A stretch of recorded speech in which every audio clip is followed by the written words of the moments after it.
AITA for insulting my wife's therapist? After our oldest son was born, my wife decided not to return to work and be a stay-at-home mom. 6 months later, we started noticing missed milestones and other concerns. The first pediatrician told us not to worry, but my wife insisted something was wrong. A second doctor gave us take-home evaluations, but my wife said she couldn't fill them out. She was too anxious and afraid of answering wrong. I tried doing them myself, but since she was the stay-at-home parent, I needed her help. She got frustrated and said I wasn't supporting her. Eventually, the doctor diagnosed our son as autistic when he was almost 2. My wife was devastated, and the pediatrician suggested therapy to help her cope. That's when everything changed. It feels like she became a different person.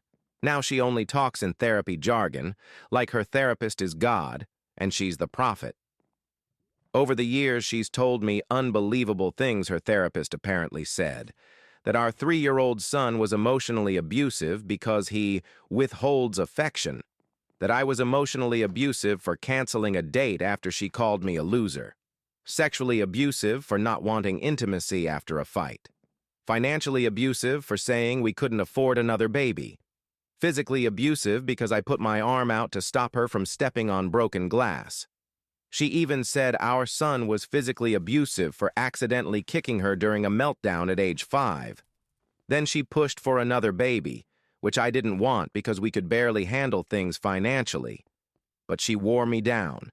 We had the baby, and ever since, she's treated our older son and me like we're enemies. She only focuses on the baby and refuses to take care of our older child. I finally told her it wasn't fair, not to him and not to me. I barely see the baby because I'm handling all the care for our oldest.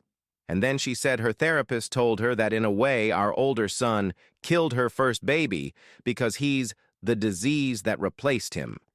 That's when I lost it. I told her I don't care what her therapist says. She's neglecting her family. She said neglect is a weaponized term. I told her to marry her therapist because I'm done and I'm filing for divorce. She lost it. She said I'm abusive for insulting her therapist and trying to alienate her from her support person. I vented to my friend, he's a lawyer, and he said it was a jerk move to insult the therapist because therapy helps people, and it's not fair to assume the therapist told her to neglect our kid. Maybe he's right, but I can't help feeling that this therapist destroyed my marriage and turned my wife against her own family. So Reddit, AITA for insulting my wife's therapist?